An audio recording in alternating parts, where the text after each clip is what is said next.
Hi everybody, this is CoinWeek editor Charles Morgan, and you are looking at a priority mail package that I just got in the mail today. This is a blind surprise pack of 20 graded coins from NGC or PCGS that I purchased off of eBay from a seller who reportedly, bought this at a large closed estate lot.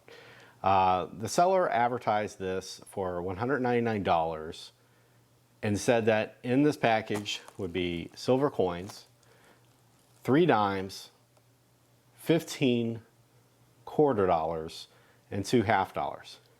Now, for $199, this could be anything. I don't expect this to be a $300 or $400 or $500 box of coins.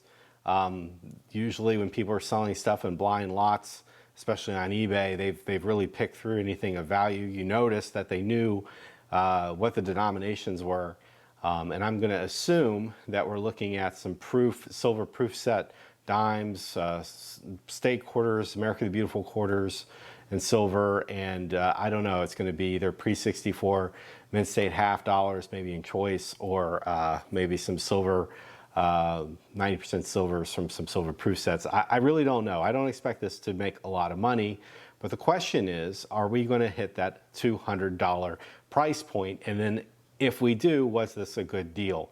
Now, based on my calculations and prevailing spot prices as of the time we made this video, this box of coins could have between $60.31 of silver, that is if these are the 65 to 70 Kennedy halves, or $66.85 silver if everything is 90%. So at a $200 purchase, the maximum precious metal intrinsic value we're going to get is between $60 and $66.85.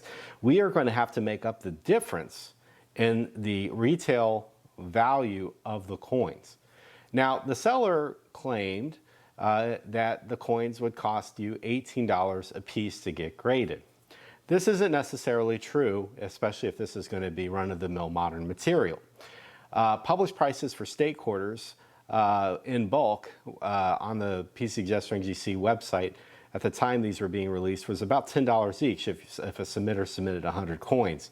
So the grading fees for this this box could have been as low as $200 at published prices, and could have even been lower than that if it was a dealer with a large volume account.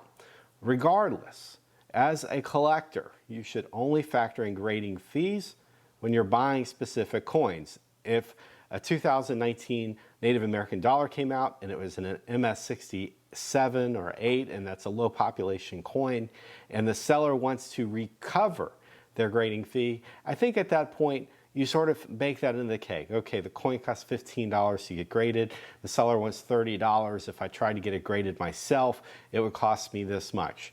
But when you're talking about product that's a little bit older, not in demand, not current, I think those grading fees pretty much get dissolved in the price. If you look on eBay for state quarters, you'll see that most of them are going for about $5 or $6 on the low end for a 69, more for a 70, but there isn't a tremendous amount of demand. These aren't just hopping out of store shelves. So we're going to look at this box. I'm going to open it up. You're going to see the coins as I see them. You're going to get my unvarnished reactions. I'm going to see if I made my money back. My guess is that this was not a great purchase. So you'll get to see live as we do it. Let's see what we got.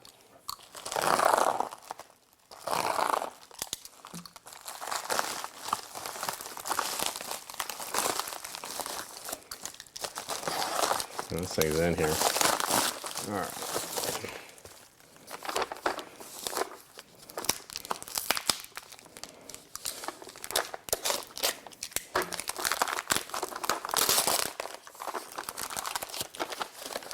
Well, the seller, like I said, did say these are going to be a combination of PCGS and NGC coins. As you can see, the box doesn't seal completely shut, so it's certainly going to be a mix. And the NGC coins obviously are a little bit taller. Take these rubber bands off.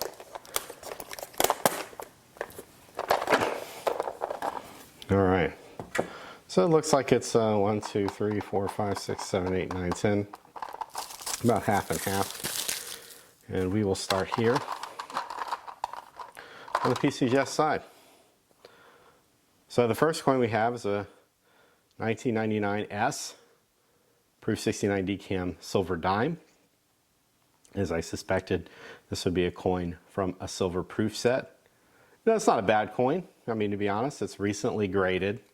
So, you know, I don't know really about the statement that these are from an estate sale. But anyway, there's a coin that's probably worth about $3 or $4. So we're under my $10 target. Second coin, 1995 S and Proof 69 DCAM. I think this is going to be a recurring theme, to be frank with you. I don't expect to see any 70s. So let's say we're at another, let's just say another $3 to $5 there.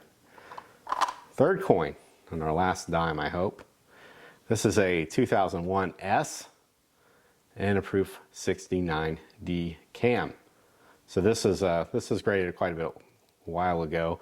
As you see, it has the series, coin number, and all of that. So this is an older generation PCGS label, but you know, the dime still holds up.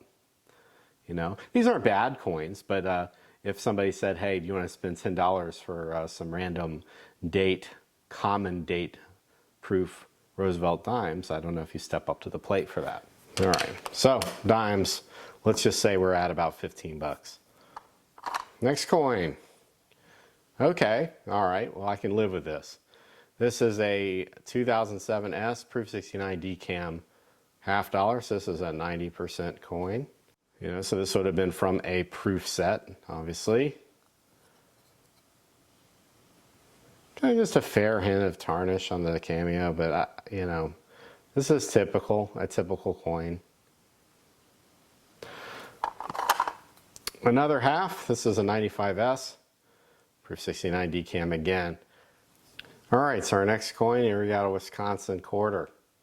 State quarter, like I was saying. So this is, again, a $3 to $5 coin. You know, obviously somebody may pay more, but this is not, like I said, on the wholesale market. This is basically sold for a little more, basically spot, actually. And again, in the 69 holder. Really nothing too much to be excited about with that coin right there. So far, guys, we're striking out. 2004 S, Proof 69 DCAM Iowa quarter. Another state quarter. And another $3 to $5. So I would just say so far I'm looking at 10 bucks, maybe 20 bucks. Maybe, let's just be generous and say these halves are 10 bucks each. So $30, $40. $40, and we're almost halfway through this box. $200, remember that's what we paid for it. Next quarter, another state quarter, Texas. So here we go, another $3 to $5. And Florida. Yeah, very predictable. And we got Michigan. So that does it for the PCGS side of the house. Obviously, the quarters have all been state quarters. Now, the seller did say we're going to get some mint state coins. We haven't seen any of them yet. Every single one of these coins came from a common date proof set. Not a single coin in here that's going to be all that difficult to get. And again, most of the value, if not all the value of these coins, lies in that intrinsic value, that spot price. These are not coins that sell for any sort of significant numismatic premium. And then Proof 69 grades are the grades that essentially come in out of the holder. All right, we have Silver Reverse Proof Set 2018 S, Apostle Islands first releases. So this is, I would say, our first novelty coin that we had. Reverse proof set is a little bit more unique than a regular proof. I'm not suggesting that these are going to be valuable. I'm going to have to look them up for you. In fact, let me do that right now.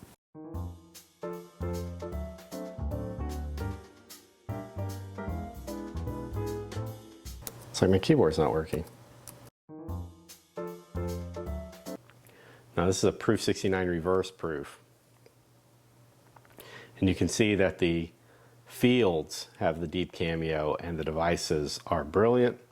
This is a sort of a novelty proof finish that the United States Mint started toying around with to try to freshen up their inventory. Of course, the Mint's restricted in what they can sell. They can't just make all the myriad commemorative releases like a Canadian Mint or the Royal Mint can do. So they were basically trying to work with what they were authorized to do, but with different finishes.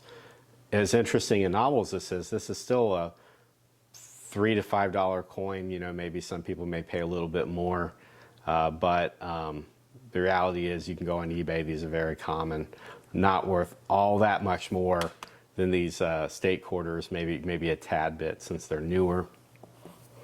Next coin, another reverse proof, proof 69 Cumberland Island. You see, you know, these reverse proofs are kind of neat. You know, I think, like I said, they're unusual coins, but you know, again, not much value, folks. Next coin, 2018 S Voyagers. This is another reverse proof.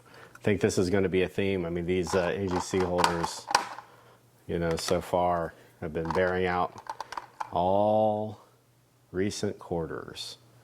Here's a Block Island one.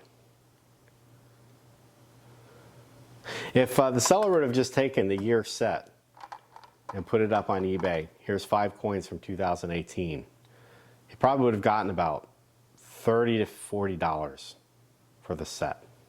Okay. Now here's one. Now this one gets a proof 69, but that's just hit up on the neck there. So this coin should not earn a 69. Naked eye visible. All right. Here we go. New Jersey state quarter, 69. A Connecticut state quarter, 69. At least there's some 99 state quarters. Here's a Pennsylvania, 69. The 99 silver proof set. Back around 2000, 2001, this proof set was selling for over $100 raw. The first year of the state quarter mania. 2000, 2001 sets had increased production. You know, so this, you know, I would say the one shining thing about this box of garbage is that at least you got some 99s. Looks like we got the entire 99 set. Again, I don't think today that they're going to be worth all that much, but at least, you know, you got the first. Firsts are important in collecting. People like first year issues. I think the first year state quarters are among the best. This is probably one of my favorites, and I would say the Connecticut's one of my favorites. And then finally, we'll close it out with Georgia. How peachy. So, we essentially, in this box, just to make it clear, remember, blind box, estate sale, right? 99 silver quarter set, state quarter set. Let's just be super generous. Say this is $40. Then we got 2008 reverse proof set, 69. Remember, the modern stuff, these are the coins that they don't get to sell that much of. They want to sell the 70s to you for 30, 40 bucks a coin. Nobody wants these. Then our third quarter set, 2004. So we got, what did I say, 40 bucks? Yeah.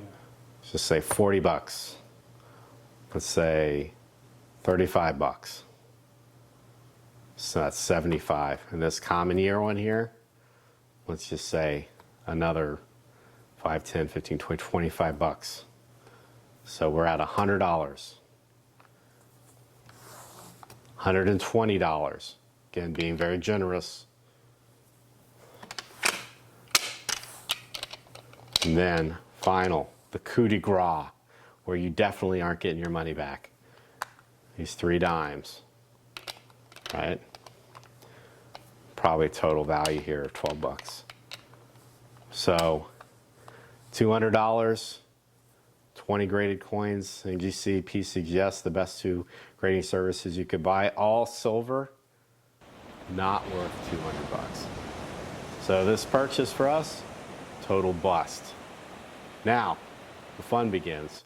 We see if we can send this back. The seller said no returns.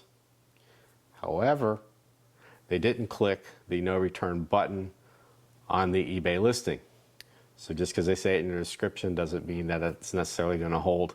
I think if you're going to sell somebody $200 worth of coins and they don't get to pick what they're going to get, you should send them $200 retail value worth of coins, or maybe even a little bit more. If they would have tried to sell these individually, they certainly wouldn't have gotten as much. And saying it's from a blind state estate sale, maybe that's true, but how many old-timey collections do you know that are filled with modern, bulk-graded, silver-proof coins? Not too many, because they don't really exist. Anyway, well, I'll tell you on our comments field what happened, whether or not we were able to send this back or if we had to eat our loss. But anyway, let us know. Would you keep these coins? Would you send them back?